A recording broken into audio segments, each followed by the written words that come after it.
चलिए moving on. So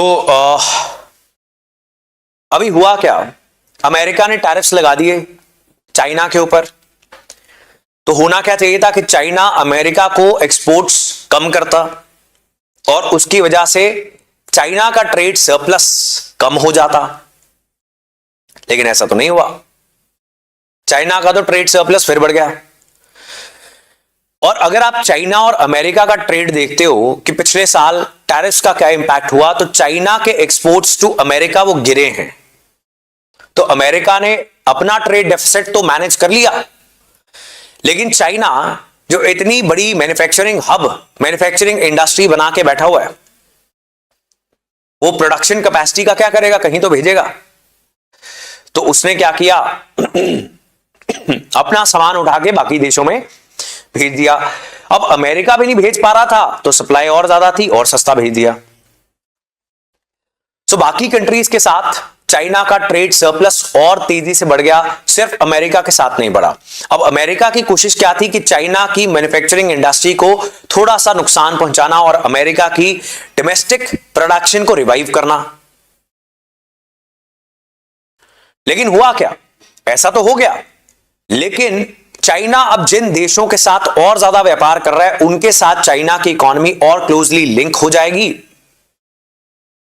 and China के साथ रिलेशन अच्छा रखना अब इन सभी देशों के लिए और ज्यादा जरूरी हो जाएगा। तो एक तरीके से अमेरिका ने जियोपॉलिटिकली अपना नुकसान कर लिया। अपने दुश्मन और second largest economy of the world जो आज अमेरिका को चैलेंज कर रहा है, उसको और पुश कर दिया बाकी कंट्रीज के पास, राइट। और इसीलिए कहते हैं कि जो टैरिफ वॉर्स होती हैं उसमें कोई भी विनर नहीं निकलता, अंत में उसका कहीं ना कहीं सब देशों को नुकसान होगा। और अगर चाइना को दुनिया के सारे देश बीट करना चाहते हैं इन मैन्युफैक्चरिंग, खासकर इंडिया, बिकॉज इंडिया में आज सस्ती लेबर है, अभी पोटेंशियल बहुत है, डोमेस्टिक मार्केट खुद ही बहुत ज्यादा डिमांड क्रिएट करती है, बहुत कुछ खरीदेंगे, जैसे जैसे मिडिल क्लास के पास पैसा और आएगा जो अगले 10 साल में बहुत तेजी से आएगा। So they are going to buy a lot of things और इंडिया में बहुत सारी मैन्युफैक्चरिंग होगी। उसके लिए हमें ये टैरिफ वगैरह की गेम्स नहीं खेलनी चाहिए, उसके लिए हमें अपनी डोमेस्टिक मैन्युफैक्चरिंग की कॉम्पिटिटिवनेस इंक्रीज करनी चाहिए, राइट। और उसके लिए ईज ऑफ डूइंग बिजनेस, आसानी से क्रेडिट मिलना, ब्यूरोक्रेटिक रेड टेप को हटाना, स्टार्टअप्स को सपोर्ट करना और जो एमएसएमईज हैं उनको सपोर्ट करना, इंस्पेक्टर राज को खत्म करना कि कोई ना कोई अफसर किसी ना किसी व्यापारी के दरवाजे पर रोज खड़ा हुआ है और फिर रिश्वतें देनी पड़ रही हैं।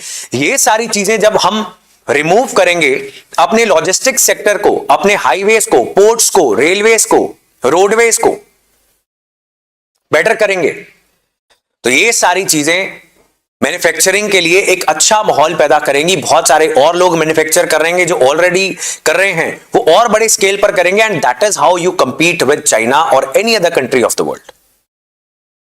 Are you getting my point?